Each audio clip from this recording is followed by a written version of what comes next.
Como diria o saudoso Fernando Vanucci, alô você. Nosso último encontro eu falei com Vilma Pinto, economista do Instituto Fiscal Independente. Foi uma aula, uma lição. Logo em seguida ela foi para Harvard fazer uma palestra incrível. Vilma, um beijo para você. Hoje nós temos aqui uma grande convidada e vou fazer uma única pergunta que vocês terão o prazer de entender como será rico o nosso encontro. Joyce Trindade, qual foi a mensagem da senhora Trajano da Magazine Luiza para você? Repete como você falou na pouco aqui nos bastidores.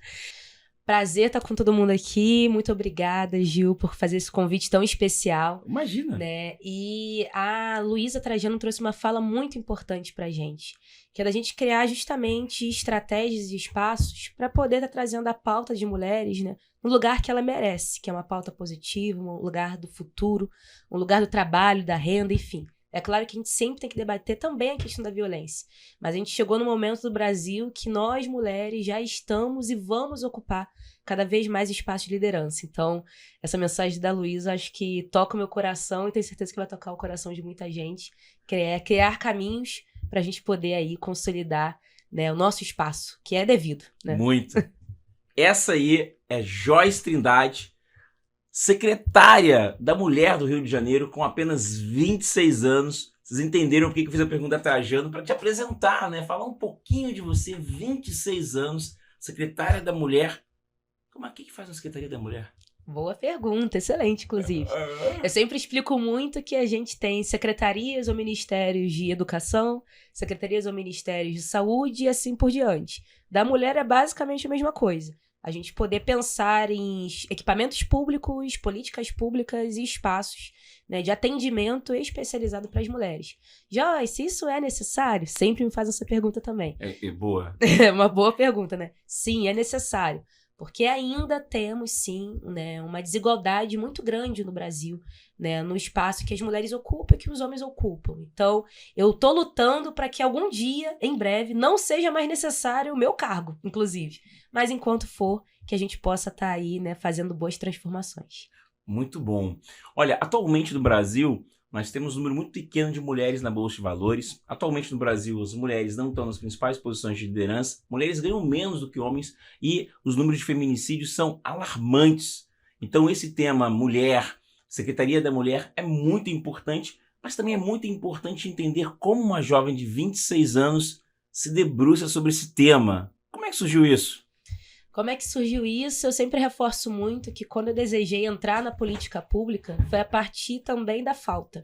Né? Geralmente, quando a gente vai com uma vocação tão grande para algo, é porque a gente percebeu, opa, o lugar que eu estou ocupando tá estranho. Né? Eu venho lá de Cosmos, periferia da Zona Oeste do Rio, para quem não está bem localizado, em torno de 3 horas para as praias, basicamente é isso, para todo mundo se entender no cenário. Não é perto do Cristo, não é perto do Pão de Açúcar. Vista chinesa, não. Não tem vista chinesa, não é as cenas da novela. Então, esse lugar que eu venho, que me marca, e eu lembro muito pequena, né, refletindo sobre, o Rio que eu vejo na televisão é uma coisa, e o que eu vivo é outra. Onde que tá esse lugar? Onde está Manuel Carlos? Onde tá ele? Onde tá essas músicas? Eu não ando na rua e escuto Garota de Ipanema, né? E Tapete Vermelho? Não tem. Então, nesse processo, eu percebi que era necessário, né, eu fazer parte da mudança. A gente precisa se encorajar e entrar nesse espaço. Então, quando eu vejo, né, que a falta existe, que tá posta, então eu preciso solucionar. E é aí que vem minha paixão em entrar na política pública, entrar na política para trazer a transformação. E a pauta de gênero é aquilo que me marca, né? Visualmente, eu acho que é importante falar, sou uma mulher negra, né, jovem, e isso são coisas que me marcam, que fazem também eu sempre trazer esse debate para todos os espaços das políticas públicas também. Muito legal. O que é política de gênero? Boa. Esse é um debate polêmico, inclusive, né? Ainda bem que só tem 2 convidados aqui. Você que tá aí, não está opinando, deixa nos seus comentários. Aqui vai fazer as perguntas. Depois comenta lá, vou responder, gente. Boa, excelente. Vamos lá, política pública de gênero, a partir, né, infelizmente a gente tem visto muitas falas estranhas sobre, mas é basicamente a gente encontrar uma igualdade de gênero na sociedade. Ponto. Homem, mulher. Não, encontrar que todo mundo, né, que nasceu tenha igualdade, tenha acesso às oportunidades iguais. Excelente. homens, mulheres e todo mundo. LGBTQI+, outra orientação sexual. Todo mundo tem Perfeito. a possibilidade, né, de viver. Eu acho que o primeiro ponto é esse. As pessoas precisam viver e ter acesso à dignidade. Excelente. A gente está lutando para que ninguém esteja mais ou abaixo. É dignidade, né? Porque muitas vezes a gente se confunde nisso, as pessoas acabam trocando as palavras, né? E política de gênero é justamente isso. A gente entender que há pessoas diferentes, ponto. Homens são diferentes de mulheres. Mulheres trans são mulheres diferentes de mulheres cis. Para quem não sabe, mulher trans são justamente as pessoas que transicionaram, né, de gênero. E mulheres cis são pessoas que se identificam com o sexo do qual nasceu. Então é importante trazer... Eu sou homem cis. Você é homem cis, Boa. exato. Então tem os homens trans e várias outras questões de gêneros que a gente enfrenta na sociedade, que a gente vê na sociedade. E isso é legítimo. Ah, Joyce, eu não concordo. Sinto muito que você não concorde na sua individualidade, mas na sociedade a gente tem que respeitar. Princípio básico, né? Sociedade, né? É sociedade. Não é individualismo. Não é individualismo, né? As pessoas falam, ah, Joyce, mas eu tenho minha opinião. Beleza. Todo mundo tem que ter opinião sobre tudo na vida. Se você não tem opinião, você tá sem identidade própria, né? Importante. Maravilhoso. Conte os autos do processo. Mas a gente reforça muito que o princípio básico de tudo é que todo mundo possa viver e que todo mundo possa ter dignidade. E as políticas públicas para a igualdade de gênero é justamente isso. Que toda a sociedade possa viver com dignidade.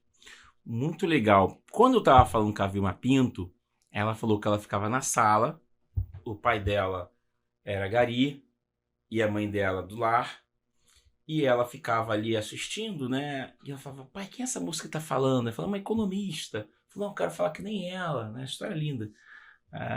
Curiosamente, é a segunda mulher que nós temos nessa temporada.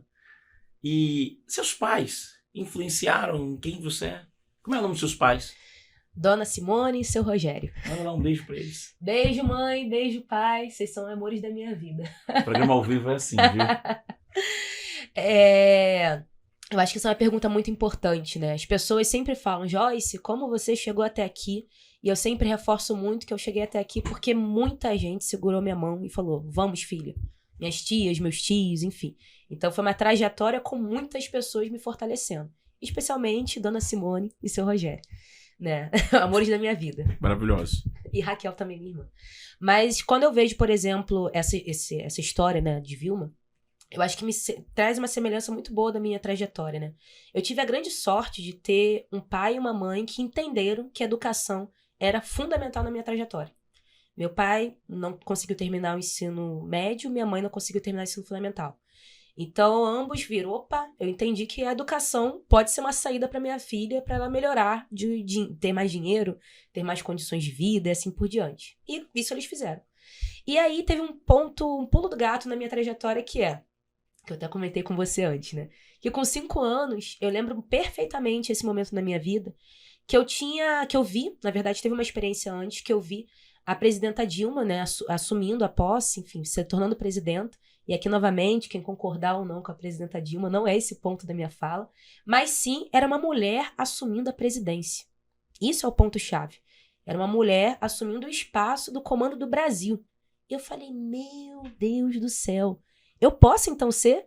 E eu lembro que eu tive a certeza, então, que eu seria a primeira presidenta mulher negra do Brasil. Hoje em dia eu não sonho mais com isso, tá, gente? Eu sonho agora em ser outros cenários. Imagina. Mas eu acho que, né, aquilo foi um lugar de pulo do gato pra mim. Eu vi alguém sendo alguma coisa. Assim como eu ouvi alguém na rádio falando, né? Eu também pude ver alguém. E isso é muito importante porque a gente só sonha com aquilo que a gente vê de alguma forma. A gente não sonha com aquilo que a gente nunca observou, ouviu na novela, ouviu na televisão, ou no jornal, ou no Instagram, né? A gente precisa ter vislumbrar, né? Alguma coisa.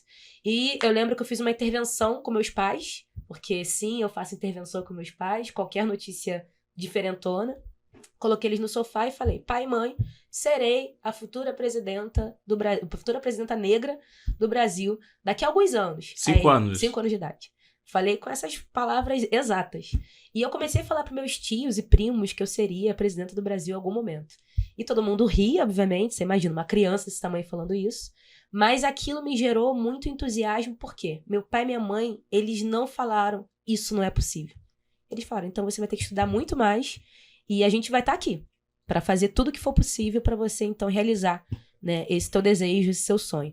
Então, acho que isso que meus pais fizeram na minha vida foi fundamental. Eles Legal. não colocaram empecilhos. Eles falaram, voa, voa, voa, que o mundo é seu, minha filha. Então, enfim, aconselho a todo pai e mãe também a fazer isso, porque me fez chegar até aqui. Um ponto em comum em nossas histórias são os pais, a família. A família é um grande alicerce. Todos os nossos convidados, em algum momento, eu sempre tento extrair dele essa questão de família, de princípios. Como foi essa formação? Cara, muito legal essa questão, hein? E aí, me conta, você fez faculdade. Que bom. E faculdade de quê mesmo? Gestão pública. Gestão Na pública. Federal do Rio. Federal do Rio. Sim, UFRJ. Muito. E como é que você entrou lá? Aí vem outra coisa dos meus pais. Meu pai, quando eu tinha muito pequeno, não lembro exatamente a idade, ele descobriu com alguém do trabalho dele, eu acho, que falou que a melhor faculdade do Rio de Janeiro era o UFRJ. Meu pai ouviu isso. Então ele decidiu que eu deveria entrar na melhor faculdade do Rio de Janeiro. Maravilhoso. Qual era o curso, como fazia, ele não fazia a menor ideia. Mas ele sabia que eu tinha que entrar nesse lugar que disseram pra ele que era o melhor. E, obviamente, pais e mães geralmente desejam o melhor para seus filhos. Então, desde sempre, desde que me conheço por gente, eu sabia que eu tinha que entrar na FRJ. E aí veio aquele momento, né, da adolescência, sem saber muito bem o que queria ser. Eu primeiro quis ser missionária também, durante o processo da presidência. Aí também teve o processo que eu queria ser missionária. Maravilhoso. Depois... Joyce e suas faces. Tem lugares em comuns que é ajudar, de alguma forma, a sociedade, né? E aí, nessa caminhada, eu lembro que estudando, né, pesquisando o Enem e tudo mais, eu descobri esse curso, que era um curso justamente muito prático, mas também muito teórico ao mesmo tempo. Né, a minha base curricular era Direito, Economia, História, Geografia, enfim. Então, era um híbrido que a minha cabeça gostaria de aprender. Então, acho que foi um pouquinho disso também, que foi bem legal pra mim. Que eu sempre reforço, quem tiver na dúvida, dá uma pesquisadinha lá. Gestão pública, administração pública, talvez você se identifique. Mas meus pais, eles estimularam esse desejo em mim, né? Meu pai, na verdade, ele falou, minha filha vai entrar na melhor, e eu introjetei aquilo e entendi que era uma verdade. Depois fui descobrir a forma de realizar esse tal sonho familiar, né? Mas eu acho que foi um pouquinho dessa caminhada, e gestão pública, pra mim, é uma das graduações muito fundamentais, porque além da gente se preparar enquanto excelentes gestores públicos, porque eu aprendi orçamento público com 19 anos de idade, quando eu entrei na faculdade, eu já sabia maquinar um pouco estendi um pouco da máquina pública, né? Uhum. Mas, para além disso, a vivência política. A gente convivia com muitos personagens políticos e pessoas influentes, e a partir disso você começa a criar um lugar na sociedade, né? Então, enfim, a gente tinha grupos, né, de jovens que falavam, opa, né, estamos conversando com gente importante. Eu acho que você também, né, vê isso, enfim, a partir de outras graduações. Mas o network é bem bom dessa graduação, então acho que um pouquinho disso. Todo mundo sabe que eu falo que os 4 fundamentos para você conseguir avançar na vida tem lá: vendas, comunicação, networking, processo decisório. Veja que a Joyce também está falando aqui sobre networking, né? Networking é uma qualidade importante e uma pessoa na vida política tem que ter. Como é que você cria, como é que você desenvolveu a competência no networking? Como é que você faz isso, assim? É importante na política? É importante essa rede de contatos? Como é que funciona? Excelentes 4 pontos que você levantou, inclusive. Princípios. Mas sobre network, eu acho que eu aprendi a fazer isso na igreja, juro pra você, porque... Domingo, né? Domingo você tem que, enfim, conviver... E cumprimentar todo mundo, né? É obrigatório, né? Falar lá na frente, no púlpito, com outras pessoas. Comecei a pregar com 12 anos de idade, quando era da igreja. Caramba! Então, enfim, foi um espaço de possibilidade de eu ser vista enquanto cidadã. Né? Eu acho que a igreja possibilita muito isso para as pessoas. Né? Você tem que se arrumar, você tem que, como você acabou de falar, cumprimentar as pessoas, subir num púlpito, falar, se expressar, ler. Né? Então, acho que foi o primeiro lugar que eu aprendi. O segundo é que é fundamental. Na política, se você não faz networking, você morre na praia. É isso. Pronto. Não tem parceiros. Não tem parceiros. Né? E é você saber lidar com todas as questões, porque, né, política é o timing do momento, né, o tempo daquilo, é a conjuntura, é a economia, é a história, é presente e passado ao mesmo tempo. Então, desafios sociais no momento, né? Tudo. Sobre a Argentina, por exemplo. Questões internacionais que vão impactar naquele momento, pandemias, enfim, tudo pode acontecer. Mas o relacionamento é que te faz você avançar ou às vezes estacionar. Né? Então, eu acho que prezar por isso, se alguém aqui que está ouvindo deseja entrar na política em algum momento, saiba lidar com pessoas. O maior desafio, não só da política, eu acho que qualquer espaço de ambiente de trabalho, é lidar bem com pessoas. Ponto. Né? Saber respeitar, saber conversar, saber entender, né? Muito Medir, enfim. E na política não é nada diferente, só que eu acho que um pouco mais intensificado, talvez. Muito bom, muito bom. Impactos sociais, né? Também. Na vida de muitos, né? Exato. Essa é a diferença, é a escala. É a escala. Você falou sobre mundo de possibilidades, né? Eu fiquei focado aqui. Mundo de possibilidades. Nossa, que legal. Mas você também tem a gestão pública do quê? Política pública do sonho. Política pública. Então, política pública do sonho é igual possibilidades? A equação Joias Trindade no podcast. Política pública do sonho é igual a possibilidades? Como é que é isso? O que é isso? O que é política pública dos sonhos? Boa.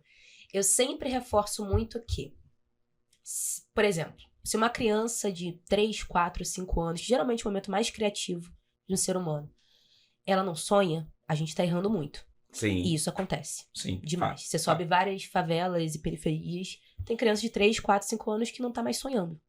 E isso é uma tragédia. A gente precisa entender que isso é uma tragédia. Então, política pública do sonho, pra mim, tem dois movimentos, né? A obrigação do Estado. Para uma pessoa sonhar com seus 3, 4, 5, 15 anos de idade, ela precisa ter comida na mesa, ela precisa ter escola, Sim. Ela precisa ter saúde, ela precisa ter dignidade básica. Joyce está pensando uma mansão para essa pessoa? Não, estou pensando que ela tenha dignidades básicas garantidas pelo Estado. A máquina estatal. Porque essa pessoa, tendo a dignidade dela garantida, ela vai poder sonhar. Sim. Ela vai poder, em algum momento, realizar. Então, política pública dos sonhos, para mim, é essa equação, onde o Estado garante a dignidade do ser humano e onde esse ser humano não deixa de sonhar porque ele passou por tantas provações que ele falou, não é possível. Não é isso para mim. Exato. Isso não é para mim, não vi ninguém que faça. Então, a gente possibilita que um jovem, uma criança, veja que há um amanhã, que há um futuro, que há caminhos.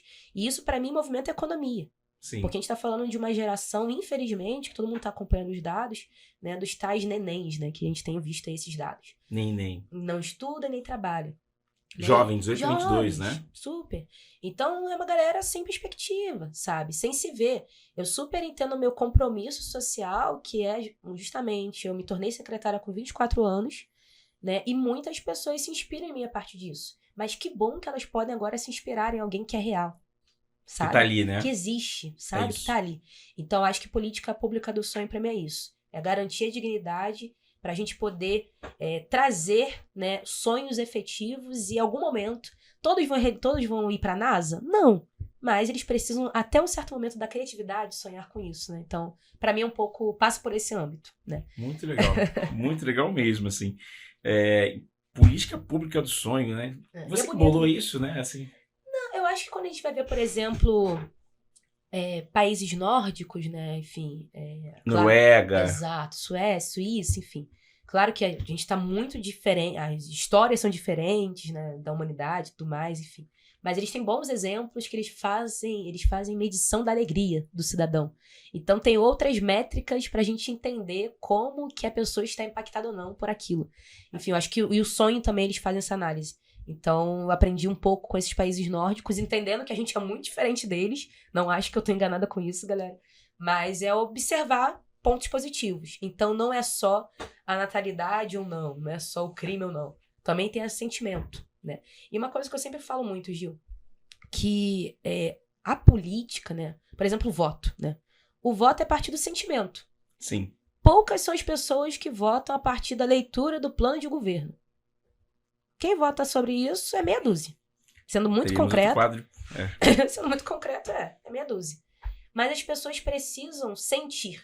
Nós, seres humanos, inclusive, é por isso que a gente é diferente dos outros animais, né? Sim, a gente sente. Sim. Então, sonho, alegria, sensações, elas precisam ser medidas também. Porque isso diz o sucesso ou não de tal coisa. Acho que as empresas estão super avançadas nessa análise, né, em comparação com governos, inclusive. Mas eu tenho tentado trazer isso para dentro também da máquina pública, porque eu acho que a gente precisa acelerar esse tipo de análise, né? Então, acho que vem disso também a minha visão sobre política pública do sonho. Não criei do zero, vi a partir de outras experiências. Só né, Lavoisier, né? Nada se cria, tudo se copia. Exato, exatamente. Olha, muito legal. Política pública dos sonhos. E como a política pública dos sonhos se encaixa na Secretaria da Mulher? Boa, excelente pergunta.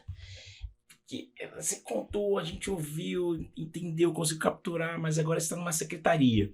Porque tem uma coisa importante, um grande debate no Brasil, que é o mundo das ideias, que são lindas, ou o mundo das ideias das redes sociais, que são incríveis, né? Aí você pode discordar, você pode criticar, você pode fazer piadas, você pode fazer o que você pode fazer haters, né? Mas agora você está do outro lado. Agora você está dentro dessa máquina. Quem Você falou. Não, maravilhosa. Anota aí, quem assina. Né? Agora você está no lado de quem assina. Cara, como é que é isso, assim, de pegar essa visão e levar para cá? E aí acho que aqui vem um momento muito interessante que é a inteligência emocional e estratégica. Ao mesmo tempo. Como é que faz isso? Porque antes bater era fácil, agora você tá com a caneta. Ih, nem me fala. Qual é a dica, a fórmula para quem tá começando numa posição que nem você? Assim? Eu sempre falo também de desenvolvimento de carreira, de vendas, comunicação. Como é que é para você agora, esse momento, assim, de estar ali? Sim. Esse foi um desafio muito grande que eu passei quando eu me tornei secretária, né? Novamente, pela questão da idade, principalmente, foi o maior desafio, né? Mas uma coisa que eu observava muito era o seguinte, de como eu pegava 3 esferas para se conectar, porque eu sempre gostei de fazer ponte entre as pessoas e entre as coisas. Sim. Minha habilidade, eu acho que, enfim, vocacional, talvez, sempre foi ser ponte de alguma forma. Sim. E quando eu entrei como secretária, né, eu tentei fazer a mesma coisa, que foi conectar o que é o governo. Então, o que o governo pode fazer e o que não pode. A gente tem burocracias que nem tudo a gente, de fato, consegue resolver ou no tempo que as pessoas desejam. Sim. Ponto. E ser transparente com isso. As pessoas, às vezes, elas acabam, não é questionando, mas talvez reclamando excessivamente por não saber que tem tempo, tem burocracias, né? Sim. Ponto. Sim. Então, por a gente não ter um conhecimento público, um conhecimento da política, um conhecimento sobre a máquina pública, a gente acaba não sabendo e por isso acaba questionando de forma equivocada. Sim. 2, a sociedade civil ser compreendida pelo governo, mas também ela entender o que é o governo. Eu acho que caminho paralelo, né? A gente observa muito isso também. E 3, a gente poder observar a academia, de como a academia também vai estar nessa tríade, né, de forças. Porque a academia é quem cria opinião. A academia junto com comunicação, tá? Coloca aqui a mídia, né? Enfim. Sim. A grandes mídias. Como esse terceiro elemento vai criar opinião, vai estar conectado com a gente, vai ter acesso a informações boas e vai também dizer, ó, tá estranho isso aqui, vai por aqui, enfim. Então, quando eu criei a secretaria, eu tentei criar essa tríade que faz sentido na minha perspectiva, eu observo muito também de outros grandes gestores, porque a gente precisa conectar as esferas, a gente precisa alinhar todos. E, obviamente, quando essas 3 esferas estão felizes, as empresas também vão estar felizes. Então, é o ESG invertido.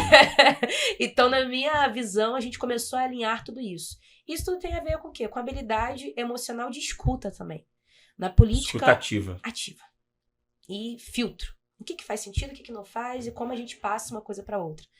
Uma coisa para cada um, na verdade, né? Então, acho que foi um pouco disso também que eu tive que criar. E quando as pessoas perguntam, Joyce, como ser jovem, ter tanta habilidade socioemocional, é um pouco dessa escuta ativa de troca e de resolver, né, problemas imediatos com gente muito boa. E trazer muita gente boa para trabalhar com a gente, né? Cara, aqui tem um ponto muito importante, tá? Que eu fiquei aqui, dei uma super viajada, que é o seguinte, você tem 24 anos. 26 agora. 26. Mas imagina assim, eu acho que tem um ponto importante que a gente tem que aprender com você, que é, você tem 24 anos e você falou de trazer pessoas inteligentes e liderar pessoas inteligentes. Então, sim, você tem uma bagagem de 24 anos, tem pessoas mais inteligentes. Cara, você pode dar um ensinamento para quem está começando nessa vida de gerir pessoas e falar assim, cara, qual foi a regra, 3 regras ali para numa situação, se alguém tiver a mesma que a sua, que você fala assim, cara, foi meu kit salva-vidas. Nossa, vamos lá. Não sei se eu vou conseguir colocar em 3, mas vamos tentar. Dá 2, pelo menos. Eu acho que não ter medo de chamar gente excelente. Putz. Não pode ter medo. Deixa eu falar pra... Iago, produção. Pessoal, só brincando aqui, tem um cara da produção. Iago, pega essa parte aí, que essa parte aqui é ótima. Não ter medo de chamar gente excelente pra trabalhar com você. Ah, mas fulano vai me ofuscar. Não, vocês vão se complementar. Se o trabalho estiver excelente, todo mundo vai ganhar. Quem tem medo de trabalhar com gente muito boa, é porque precisa fazer terapia e se autoavaliar. Ponto. Eu acho que é isso, entende? E isso Mamma mia! Isso pra mim foi o maior aprendizado. Por quê? Novamente, eu com 24, tinha acabado de me tornar secretária. Beleza? Tinha acabado de fazer 24 e acabar de me tornar secretária. Na minha equipe, eu tinha pessoas que estavam na prefeitura do Rio e já passado por vários cargos de gestão incríveis, que estavam lá há 30 anos, 35 anos, 40. Eu tenho gente da minha equipe que está há 40 anos na prefeitura. Não é de vida, é na prefeitura do Rio. Então, eu preciso chamar essas pessoas extraordinárias, excelentes, para falar como eu aprendo com você. Então, o segundo ponto é, não ter medo de trabalhar com gente excelente. Ótimo. E 2, trabalhar o seu próprio ego. Se você é o líder, trabalhe seu ego. Vai ser fácil? Não. Ego é inimigo, tem um livro assim agora. Tem, certo. Ego é inimigo. É isso, ego é inimigo. Não, porque, infelizmente, somos seres humanos. Como eu tava falando, sentimento. A gente sente, pô. Não tem como a gente negar o nosso próprio ser, né? Sim. Mas a gente precisa trabalhar no seu ego. E aí, ó, uma decisão. Quero ser líder? Ponto. Trabalhe seu ego. Sua vaidade, como você vai se portar diante de desafios, é o princípio. Então, acho que segundo ponto, eu colocaria isso. E terceiro... deixa eu ver. Eu acho que, além de não ter medo de gente excelente, eu acho que... eu falo estrelinha de ouro, né? Eu sempre falo isso. Não ter medo de compartilhar a estrelinha de ouro, que é justamente o sucesso. Acho que todo mundo tem direito de ter sucesso. E se a pessoa fez parte da sua equipe durante aquele processo, ela também tem o direito de também ter uma estrela de ouro, sabe? Reconhecimento. Boa, melhor. Excelente. Reconhecimento. Então, reconhecimento, não ter medo de contratar gente boa. Excelente, na verdade. A pessoa é excelente. Cara, olha. Não é nem boa, é excelente. Iago, brincadeira, hein, Iago? Olha o nível aqui, cara, desse papo, cara. E o terceiro? Ih, eu também esqueci agora. Produção, volta aí e pega essa parte. Coloca aí. Mas essa é a terceira parte aí, gente. Maravilhosa. Muito bom. Então, 24 anos, faz isso, faz secretaria. Quantas pessoas a secretaria atende? Atende? Só no passado a gente atendeu 100 mil pessoas. Mais de 100 mil. A Secretaria da Mulher atende 100 mil pessoas. Esse ano a expectativa é mais de 200. Como é que você faz isso? Vamos lá, como funciona, né? Eu acho que é importante trazer não só na Secretaria de Mulheres, mas secretarias, né? Sim. A gente tem duas formas de impactar as pessoas. Uma é através de equipamentos públicos, que são justamente escolas, para ser mais fácil. Nossa, maravilhoso. Eu adoro quem tem tecla SAP, sabia? E no meu caso, Casas da Mulher Carioca, centros de atendimento às mulheres em situação de violência, abrigo sigiloso. Né? Tem vários... Abrigo sigiloso. É um espaço para as mulheres que estão em extrema situação de violência, que nem o prefeito sabe o endereço, só eu e pouquíssimas pessoas da minha equipe, para elas passarem uma temporada com a gente até o agressor ser preso, porque elas estão em risco de vida. Então elas ficam com a gente durante uma temporada, junto com os filhos, né? Até a vida dela estar resguardada. Então elas ficam com a gente numa casa, que é linda, inclusive, é importante trazer isso. É um ambiente agradável para essa mulher, mas ela está em sigilo, né? E fica com a nossa equipe durante um tempo. Isso acontece. Cara, não sabia. A gente tem um abrigo sigiloso, a gente tem o centro especializado de atendimento à mulher em situação de violência, tem núcleo psicoterapêutico que a gente criou recentemente, super feliz. Primeiro do Brasil, primeiro município que criou núcleos psicoterapêuticos, porque a gente sabe que a questão psicológica, mental, é a maior crise que a gente vai enfrentar nos próximos tempos da humanidade. Sim, a pandemia já mostrou isso. Já mostrou isso e amplificou, né, essa pauta. Nossa, termo bom, amplificou. Termo muito bom. Amplificou esse debate, essa demanda, essa necessidade. Então a gente criou isso e também outros espaços como salas da mulher, enfim, beleza. E outra forma também de impactar as pessoas através de programas e políticas públicas diferentes, que são justamente, não são espaços, mas são serviços. Então, por exemplo, tem um que eu tenho muito orgulho de ter feito, que é o Cartão Mulher Carioca, que a gente oferece para as mulheres auxílio financeiro, para elas poderem sair da casa do agressor, né? Então, elas recebem um cartão de débito, igual todo mundo tem, igual você tem, Gil tem, eu tenho. E com esse auxílio, que não corta os outros benefícios que ela recebe, talvez um Bolsa Família, não sei, enfim, ela consegue comprar comida, né? É isso, porque geralmente as pessoas querem dar, enfim, outras formas de auxílio. A gente entendeu que as pessoas precisavam comprar leite. Necessidade fisiológica. Ponto. Pirâmide de Maslow. Exato. Então é um pouco disso também que a gente cria. E outros programas mais, que aí, enfim, se não passar horas aqui, São em torno de 30 ou 40 programas e equipamentos que a gente possui. Então é bastante coisa. Mas é um pouco disso, né? A gente criar formas de atender tantas mulheres e a parte mais importante da política pública é entender que uma solução não vai resolver a vida de todo mundo. A gente é complexo demais. O Rio de Janeiro é um país, quase. Eu tenho a favela da Rocinha, que é uma das maiores favelas do mundo. Sim. Eu tenho Sepitiba, que é uma região de pescadores. Sim. Eu tenho Leblon, que é uma mulher que vai denunciar de uma outra forma a violência. São mulheres completamente distintas. E no mesmo local. E no mesmo local. E Que eu no mesmo respondo. local. Sim. Eu respondo por elas. Sim. Eu impacto a vida de 3,6 milhões de mulheres. Que isso. E eu preciso criar políticas e programas que atendam elas de formas diferentes, porque ninguém é igual. Ah, todo mundo é igual. Em direitos, sim. Mas o atendimento da política pública é diferente. Somos distintos demais. Muito. Somos individuais, né? Nossa. É equivocado quem fala somos todo mundo igual. Gente, isso é brega. Eu sempre falo pros adolescentes. E brega isso. Porque sabe? Somos nos direitos, sim. A Constituição tá pautando a gente. Mas a gente precisa de política pública diferente. Então, acho que é um pouquinho disso. Muito legal. Então, são duas formas, né? Equipamentos públicos e as políticas públicas, programas, tudo programas públicos. 200 mil pessoas. Esse ano, nossa meta. Caramba, meta? Meta. Eu trabalho só com meta. Você tem meta ou você tem sonho? Não, tenho metas. Os sonhos são... Nossa, agora... Vamos lá, vamos pesquisar. Foca nela. Eu vejo que os sonhos são trampolins pra gente não desistir. Mas a meta é como a gente alcança o sonho, né? Então a meta é como eu vou dizer. E eu tenho vários sonhos na minha vida. Nossa, vários. Muito legal. Uma casa própria, um dia, enfim. Várias metas específicas, né? Ter filhos, tudo isso. Mas pra eu realizar, né, tudo isso, tem objetivos pequenininhos, enfim. Igual... Pequenos, né? As pequenas partículas, né? Exato. Maravilhosas. É igual uma empresa. Não tem diferença. A nossa vida também é igual uma empresa. Tem metas a se cumprir, né? Muito bom. Pra realizar a missão, visão e valores, enfim. Né? Igual a empresa tem também. Ô, Thaís, depois você me conta. Ah, você não sabe o que é Thaís? Thaís é que ela tem um time de notáveis. Tem Thaís, tem Mona Lisa. Mona Lisa, um beijo pra você. Gabriel. Ediano, não posso falar Ediano, cara. Maravilhoso. Mas, então assim... Eu não tinha noção, né? 3,6 milhões de mulheres passando diariamente, 200 mil pessoas. Mas dentro dessa amostra, assim, qual é a dor número 1 da mulher que vai procurar a Casa da Mulher com Joyce Trindade? Qual é a dor número 1, assim? Se você fosse falar o grande problema, você falou que tem, por exemplo, o apoio financeiro. Finanças é um problema? A dor número 1, sendo bem sincera, Uhum. Não se reconhecer mais enquanto mulher, enquanto cidadã.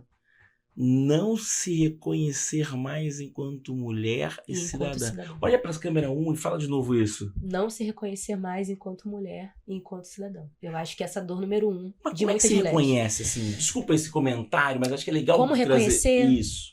Como a mulher se reconhece, vai. Como a mulher se reconhece, cada uma vai ter um tempo, tá? Primeiro ponto é difícil, é mais subjetivo do que prático às vezes. Mas por que eu digo isso? Porque é impressionante e extraordinário quando a gente vê a mulher, quando ela chega nos nossos equipamentos, quando ela chega com um programa nosso e como ela sai. É outra pessoa. Não é mesmo. Legal. É outra pessoa. Sim. E como você mede isso, Joyce? Não é fácil, cada lugar a gente vê de uma forma diferente, mas vou te trazer um exemplo. Uma mulher ter a coragem novamente de passar um batom na boca. Muitas não lembram mais que é mulher. Ah, eu só sou mãe, por exemplo. Eu só sou cuidadora. Eu não sou mais um indivíduo. Entende? Então, às vezes, ela poder falar, vou pentear meu cabelo hoje, vou passar uma... Entende? São sentimentos. Por isso que quando eu falo que é muito objetivo, que eu tenho metas a cumprir, óbvio. Atender X mil mulheres, atender tal coisa. Mas a medição disso, às vezes, a gente observar que tantas mulheres começaram a recuperar a sua autoestima. Entende? Isso é importante. A sua autoestima de ser alguém novamente, enfim. Então, a gente mede a partir também dessas formas. A gente observa tudo isso, né? A gente conta essas histórias, porque muita gente não tem mais esperança. O povo brasileiro está no processo de perder a esperança. Nossa, e a gente precisa esperançar novamente. Eu sempre uso muito essa palavra com alguns amigos. Esperançar é uma demanda urgente de todo mundo. Esperançar para a economia voltar a dar certo, esperançar para o mundo internacional voltar a investir na gente. esperançar enquanto cidadão, falar, olha, eu sou importante em alguma coisa, né? Eu acho que a gente tá no processo de tentar retomar essa autoestima brasileira, né? De falar, opa, olha como o nosso Brasil é incrível. E nós, mulheres, somos a maioria, né? Então, Sim. se as mulheres Não tem estão nem discussão. melhores, Não tem nem discussão. eu acho que o Brasil inteiro também tá melhor. Eu sempre reforço muito, né? Que quando a gente entender que focar as políticas para as mulheres, especialmente mulheres chefas de família e mãe, a gente vai transformar todo o Brasil. Por quê? O maior trabalho que existe na humanidade é você colocar alguém no mundo e você cuidar dessa pessoa. Isso aí é pesado. Que é a próxima geração. Isso é um Sim. trabalho. Sim. Isso não é missão de uma pessoa. Isso não é, nossa, ela está emocionada. Não. Isso é um trabalho que a gente precisa reconhecer. Cuidar de um outro indivíduo é um trabalho que a gente não remunera, mas que é um trabalho que a gente faz para a próxima geração da nação. Então, a gente investir tanto nessas mulheres, a minha prioridade de fato é falar, cara, talvez eu não vou ver resultado enquanto secretária, mas daqui a 10 anos eu vou ver que essa criança está comendo melhor, vou ver que essa criança está sonhando, eu vou ver que essa criança está estudando, porque a mãe dela estava empregada, entende? A mãe dela estava com perspectiva, a mãe dela estava crescendo na carreira. Sim. Então, para mim é isso. A economia do Brasil também depende, e para mim prioritariamente, mas aí como eu vou ser um pouco, né, como pode dizer? Priorizando a partir da minha perspectiva, mas a partir do que eu vejo, do que eu acompanho, se a gente colocar as mulheres no centro, mulheres mães no centro da discussão, a gente muda hoje e muda umas próximas gerações. 10 anos, 20, 30 anos. E aí continua, entendeu? Então, acho que é um pouquinho disso que eu observo muito, né? E que, infelizmente, ainda não é pautado, né? Ainda não é. Muito legal, assim, arrepiante. Acho que aquela sua profecia dos 5 anos vai se materializando passo a passo, mas que você não vai fazer, já falou que não é. Mas acho legal essa sua briga e acho que você tem uma coisa muito boa, que é a força e uma secretaria, né? Porque às vezes você tem a força sem um apoio, um PPP, uma parceria pública-privada, é difícil, né? Então, 26 anos, a menina de Cosmos... Para o mundo, para o mundo. Né? Para o mundo. Você foi para Machu Picchu recentemente, né? Já fui para Tóquio como secretária, já fui para mais onde? Já fui para Paris, já fui para Madrid, tudo convidado para compartilhar, porque eu sempre gosto de falar isso. Compartilhar a excelência do serviço público brasileiro pelo mundo. Isso, para mim, é muito importante a gente reforçar. Muito. A gente é muito bom em criação de política pública inovadora, porque quem vive o Brasil, quem vive o governo brasileiro, sabe como é desafiador. E o mundo precisa reconhecer isso, já está reconhecendo. Então, os convites que eu recebo é para poder compartilhar a nossa excelência no serviço público, que a gente é bom. A gente é bom, maravilhoso. Palmas aí, gente. Brincadeira. Colocar aqueles emoticons de palma. Agora, professor, agora. Cara, muito legal. A gente vai caminhando aqui para o final do programa. Falaremos, você vai voltar aqui para contar mais coisas, né? Acho que foi ótimo. Nunca aprendi tanto. Política de gênero, caso da mulher, essa agressão da mulher. A gente falou que o primeiro era isso, a mulher não se reconhecer. Do meu ponto de vista. E colocando em segunda escala, né, acho que aproveitando só essa deixa, é a questão também, obviamente, da violência contra a mulher, no sentido, né? Exato, estrito, né? Enfim, a gente está numa avalanche, eu falo a palavra específica, né? Pandemia do feminicídio. A gente está passando por isso, sabe? A gente está passando por um processo onde os homens, em sua maioria, né, eles estão sem medo de tirar a vida da sua companheira. Tá tudo bem. Sabe? E isso é assustador. Isso é assustador, muito sabe? Triste. E aí as pessoas me perguntam, Joyce, por que isso? Né? As pessoas sempre me perguntam, por que os homens estão assim? O que está acontecendo? Né? Eu acho que começa por um lugar ainda mais sentimental, mais importante da gente debater. A gente não fala sobre o que é amor. A gente não fala sobre o que é amor. O que é amor? Eu também não tenho resposta profunda, certa, tá? Mas amor, a gente confunde amor com posse, a gente confunde amor com ciúmes em extremo, a gente ensina para os nossos meninos que eles serão os grandes provedores, que não podem chorar ou sentir, e eles precisam ter uma mulher, né? Eles têm uma mulher, eles não estão ao lado de uma companheira. Eles têm uma mulher, é posse. Se eu tenho posse sobre aquilo, se eu tenho posse sobre esse copo que tá na minha mão, eu posso jogar ele no chão e quebrar. Sim. Sabe? Então a gente não debate sobre o que é amor. E ao mesmo tempo, nós, enquanto mulheres, a gente acaba sendo ensinada a ver filme de princesa, onde o amor romântico que nunca vai existir. Já passou essa época da Disney, né? Não, ainda existe muito. Mas melhorou, os filmes da Disney estão melhorando, inclusive. Pequena Sereia. Quem falou isso? Quem falou? Mas eu acho que é um pouco disso, sabe? Então, a gente não discute o profundo, que é onde está o respeito, onde está o companheirismo, né? Tem um livro que eu não vou lembrar agora o nome. Ai, Jesus do céu. O nome do autor, mas sobre... É um homem negro, professor da Rural, filósofo, que ele escreve sobre o que é amor, né? Ele fala sobre a matemática do amor, uma coisa super específica e maravilhosa. Não vou lembrar agora o seu nome, mas eu vou colocar nos créditos. Ele é incrível. Mas eu acho que é um pouco disso, né? A gente precisa debater o profundo para começar a alterar e mudar, né? E a violência contra a mulher, ela é muito trágica, ela aparece de várias formas, e esse é o ponto que eu queria deixar o recado. Mulheres que estão ouvindo a gente, violência contra a mulher não é só o soco no olho. Violência contra a mulher é psicológica. Quando um cara vira pra você e fala, você é feia, você é gorda, ninguém mais vai te querer porque você é assim. Isso é violência, tá? Só pra lembrar. É isso. É violência financeira, onde você trabalha e quem toma posse do seu dinheiro é o cara. Isso acontece muito, os caras tiram o documento das mulheres. Assédio, por exemplo, no trabalho, assédio no transporte público. Quem é a mulher que pega Quantas são as mulheres que pegam o transporte público e já sentiram uma mão que não deveria estar perto de você, ou um corpo, né, que te pressionou de uma forma que não era por muita gente no vagão. Sim. Era por outros motivos sexuais. E outras coisas mais. Então lembre, violência contra a mulher não é apenas a marca física. A marca física é uma das últimas etapas, que tragicamente leva para o feminicídio. A violência contra a mulher, ela se passa por várias etapas da nossa vida. A gente precisa debater isso, porque é uma coisa muito importante que tem a ver com a economia, para acabar essa minha palestrinha de agora, que é o seguinte, as mulheres que morrem de feminicídio, Gil, são mulheres jovens. Jovens? Muito jovens. 18, 24 anos. Dos seus 20, para ser mais exata, até os seus 35, 40. São mulheres no auge da sua produção econômica. Nossa. São mulheres no auge da sua vida. A gente perde também em tudo quando a gente perde uma mulher pro feminicídio. Qual é o perfil da mulher, Joyce, que morre sobre a questão do feminicídio? Olha, quem tá vendo o vídeo, olha pra mim. É uma mulher jovem, em sua grande maioria negra. Mãe. Maioria solo. tem. Não, solo não, porque o agressor geralmente tá lá. Muitas das vezes ele é o pai. Verdade. Muitas das vezes ele é o pai. Ou às vezes é um cara que, enfim, mas geralmente ele também tem relação paterna com a criança. E ela é muito nova, sabe? Eu fiz um ato, né, ecumênico recentemente, lá no Cristo Redentor, e a gente colocou os nomes de todas as mulheres. Foi muito forte aquilo, sabe? A gente colocou o nome de todas as mulheres vítimas do feminicídio no último ano, na cidade do Rio, e as idades. A mais velha tinha 53 anos.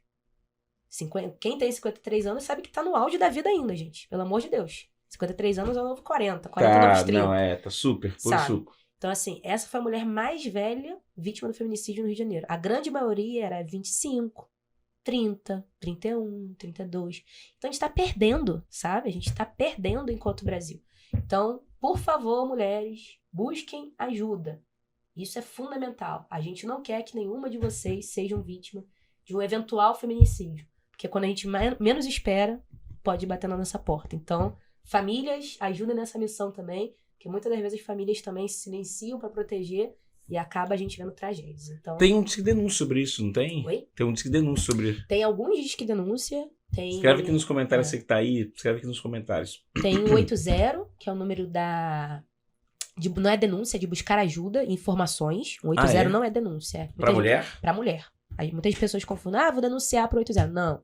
No 80 você busca informação e ajuda. O 90 você liga, que é o telefone da polícia, para casos de violência na hora. Passou por violência na hora, qual é o número que eu ligo? 190. Viu uma violência na rua de um homem contra a mulher ou vice-versa? 190. Ponto. Pix pro Gilvan. 190. Viu? E também, enfim, também tem aqui na cidade do Rio, quem for da cidade, só discar 1746, que a gente tem todas as informações sobre a Secretaria da Mulher, né, para vocês saberem como pedir ajuda. Lembrando que ajuda não é denunciar. E você não precisa denunciar para pedir ajuda. O tempo de cada uma para denúncia é diferente. Né? O importante... E tem um tempo máximo para isso? Não. O tempo é da mulher. O tempo é dela. Ela precisa se preparar psicologicamente, ela precisa estar bem. Então a gente fala, busque ajuda. A denúncia é consequência de você estar fortalecida. Ponto. Nossa, muito bom. Incrível, viu? Passaríamos o dia aqui. Gente, ela engana, né? Porque ela vem com esse rosto de 26 anos aqui, a gente fica ouvindo. De 18, tem gente que pede minha identidade ainda, tá, Gil? Brincadeira. Gente, 18 anos. Vocês entenderam aqui, se pegaram a mensagem? E eu fui falar 18, tá? Desculpa. Ficou claro pra vocês, né? Brincadeira. Imagina. Olha só, o livro que você tá lendo. O que Joyce Trindade escuta, lê, gente, dança, pinga fogo, assim, um livro. Ou pode ser esse agora, ou pode ser um antigo. Eu tô lendo o livro agora da Kamala, que é a história dela, da vice-presidenta. Maravilhosa. Tô começando, então não vou trazer opinamentos agora. Você achou que Joe Biden tinha que vir pra reeleição? Não comenta, fala no próximo. Mas fala, tá lendo da Kamala. Tô lendo o livro dela, série. É uma série super fofa, This Is Us. Eu sou o... Você não me reconheceu? É você, total, qual é o nome dele? Ai, meu Deus. Eu esqueci o nome dele agora. É maravilhoso, É você. Sou eu, total. Literalmente, assim. O segundo episódio... Se identificou? Nossa, a hora que ele fala com o pai... Gente, desculpa, virou papo, né? Mas olha só, a hora que ele fala com o pai é ótimo. Eu vou lembrar. This Is Us é ótimo. Cara, você tem estômago no final do dia? Pra This Is Us, assim, tem horas... Você não sai chorando, não, assim, meio... Super, mas é bom chorar, meu Deus. É bom chorar. Você tá criando uma sociedade que não gosta de chorar? Oi? A gente tá criando uma sociedade que não gosta de chorar. Eu acho que a gente tá voltando a chorar. Emocionalmente, né? A gente tá voltando a poder sentir. A gente criou umas gerações que não podiam sentir. A gente tá voltando a sentir. É isso. Muito boa pergunta. O que Joyce Trindade escuta? Escuta de música ou de podcast? Podcast eu sei que é esse. A música, né? Música. Eu tô viciada em Gilsons atualmente. Gil e Gilsons. Que música eles cantam? Gilsons. Não vou lembrar agora de cabeça. Me falaram que você era cantora. Rápido, né? Já me contaram aqui que você cantava no coral da igreja. Mas Gilsons, com certeza. Eu esqueci agora uma letra, mas pesquisa aí, Gilsons. Maravilhoso. Os filhos e netos do Gil. Qual foi a outra pergunta? Não, já passou duas, tá super bem. Tá bom, super então. bem. A produção tá falando aqui, a produção tá falando. E lazer, que as pessoas me perguntam, você tem tempo pra lazer? Gente, tempo a gente se ajusta, né? Maravilhosa. Mas o meu é andar de bicicleta. Nossa, muito bom. É minha terapia.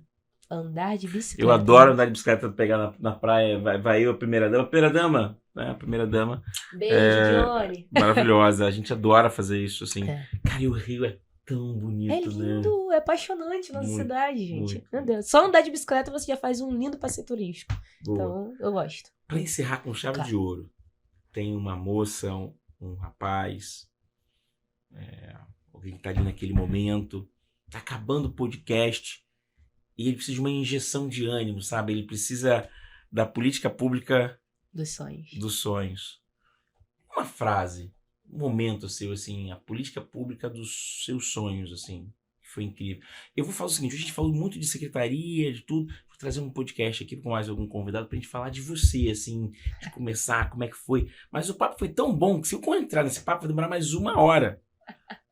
Fica tranquilo. Eu dei uns briefings sobre a minha vida. Eu dei uns briefings, assim. Eu vou botar assim, aqui é a Joyce Trindade parte 1, parte 2. A mensagem, assim, eu acho que você falou no início uma frase que ficou muito na minha cabeça praticando aqui escutativa, que é que você tem que ver para sonhar. Essa sua frase foi ótima.